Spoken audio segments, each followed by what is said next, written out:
is higher level than her, and she demands that they are re-evaluated.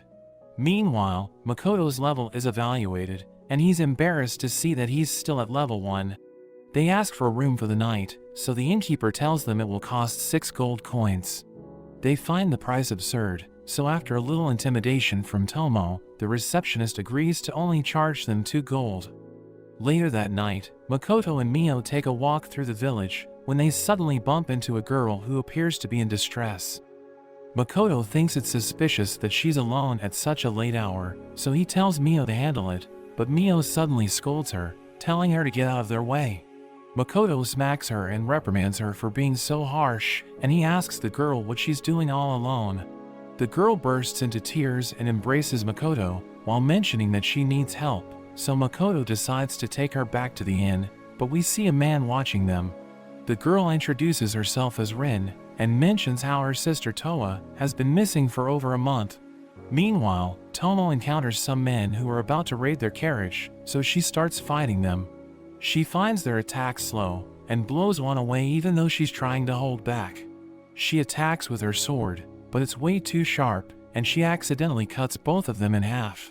The remaining man tries to run, but Tomo dashes in front of him and knocks him out. She brings him back to the inn, and Makoto gets angry at her for slaughtering the men. He removes the bandit's chest piece, and finds that it's actually a woman, yelling at Tomo for not checking. Rin walks in on their conversation, and sees Makoto speaking, but it just sounds like gibberish to her, and Makoto is shocked to learn this.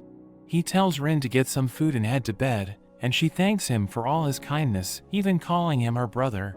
She shows them a sketch of her sister Toa, but the picture seems to surprise Makoto. Rin wishes him good night, but we see her feeling conflicted outside. Makoto examines the memories of the woman Tomo captured, and finds that she's one of the thieves from the Adventurers Guild, and somehow has a connection with Rin. He also mentions that Toa is being held by these thieves, so he tells Tomo and Mio to rescue her. Mio thinks there's no rush, but Makoto has a serious look, so they both leave immediately, and we learn that it's because Toa looks just like his junior from his old world. Mio and Tomo talk about how Makoto's attitude changed right after seeing the picture. Mio wonders if he knows Rin's sister, but Tomo doesn't think it's possible since he doesn't know anyone else in this world, mentioning how she's seen his memories. Mio gets jealous hearing this, wanting to know more about Makoto, but Tomo tells her to get to know him herself. Mio gets scared thinking about his look, so they think they better save the girl as soon as possible. Makoto and Rin head to the trading exchange, and Makoto tells her not to worry, because he sent Tomo and Mio to rescue her sister. In a flashback, we learn that they fell into debt while trying to become adventurers, but her sister failed to pay it off, telling Rin to run away, but she also ends up getting caught. We see Toa as she loses hope, but Tomo and Mio appear, and Mio heals her with her magic. They prepare to head back, and find the door locked, but Mio dissolves it with her magic. They are about to leave, but a man named Melis stops them, and Toa recognizes him as Zetsuya's strongest adventurer. Meanwhile, Makoto is amazed that he sold his demi-plane fruit for 500 gold, and Rin starts wondering about his identity. They return to the inn, but Rin notices a man and runs off, so Makoto uses his investigative kai, and sees her meeting with the adventurers. She reports how Makoto sold some strange fruit for 500 gold, and the leader tells her to steal it, saying it would be enough to pay off their debt. She doesn't want to do it, but thinks of her sister and ends up agreeing. Meanwhile, Melis wonders how Toa is able to move, and we learn he's the boss of the group. Tomo is recognized as having recorded a level over 1000, but the men think it's too high, so they must have faked their level, but Melis invites them to join his group, saying he can make them rich. Tomo and Mio both decline, so Melis roasts them for following Makoto since he's only level 1. This pisses them both off, so they swing at him, but he blocks it with his barrier, and Toa recognizes it as the Clay Aegis, so she thinks they have no chance of winning. Meanwhile, Rin thinks about what she should do, because she doesn't want to steal from Makoto. The receptionist tells her to move along, but Makoto appears and mentions she's his friend. The man remembers their previous encounter, so he instantly apologizes. Rin cries hearing that he sees her as a friend, and Makoto is determined to protect her. Melis sends his men to attack, but Tomo smashes through the barrier and blows him away. She continues to beat up the men, even throwing them through the walls of the other cells. Mio beats Millis to vent her frustration, and they end up destroying the whole building. Toa wonders if she's dreaming, but Millis sneaks up on her and holds her hostage, but he just ends up getting sent flying. Tomo wonders if they overdid it, but Mio thinks they deserved it for insulting their master. However, they start arguing over who did more work, so Tomo decides to show off her swordsmanship, slashing through the town. Mio refuses to lose, so she also shows off, and they both continue to cause destruction in the town. They return to the inn, and the sisters are finally reunited. They meet Makoto, and Toa thanks them for saving her, while Makoto realizes she's identical to Nikumi besides her hair color. The girls are exhausted and fall asleep, and Tomo thinks it all turned out well, but Makoto asks for some of Mio's silk, and he suddenly ties them both up.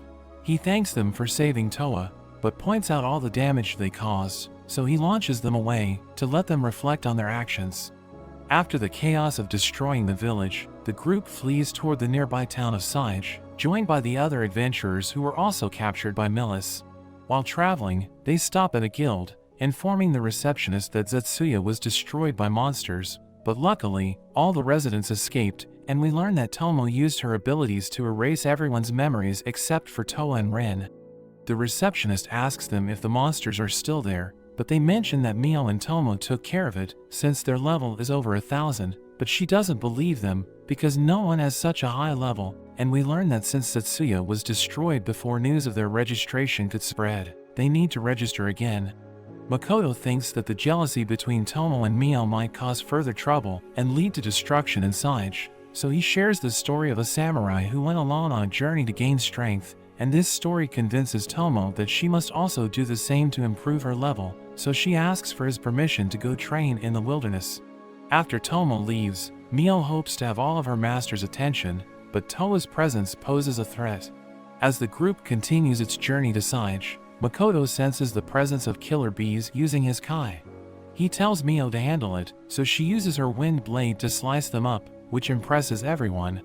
Makoto tells them to keep moving, but Toa insists on extracting rare items from the monsters. Makoto struggles to look her in the eye, but when she starts cutting up the bodies, he feels disgusted and loses interest. They continue fighting monsters along the way, and Makoto names his group the Kuzunoha Trading Company. As they continue traveling, they encounter rare monsters called the Ruby Eyes. Makoto tells Mio to deal with it, but the adventurers ask her not to damage the valuable parts of the bees, so she gets frustrated and tells Makoto to do it himself. With no other choice, Makoto takes up his bow and arrow and targets the weak spot of the Ruby Eyes, taking them all out in an instant. The group admires his remarkable skills, but their attention quickly shifts to collecting the loot, and they manage to collect 12 Ruby Eyes before reaching Sage. When they visit the Adventurers Guild, Toa thanks Makoto since she leveled up during their journey, but he feels sad since he's still at level 1 despite killing so many bees. He comes across an S-rank quest, where a trading company is looking for the Ruby Eyes, and since the group had already collected them, he thinks it's easy money and accepts the job. They divide the loot from their hunt, where Makoto only keeps the Ruby Eyes and a few of the other valuable materials, leaving the rest for the others. They all bid each other farewell, but he suggests celebrating before they part ways. They also share their contacts through their license cards, which also have the function of making calls and accessing information. At the dinner, the group bonds and learns more about each other. The adventurers introduce themselves. There's Louisa the Gunner, Hazel the Alchemy Meister, and Nina the Priest Knight. Nina then challenges Makoto to an arm wrestling match.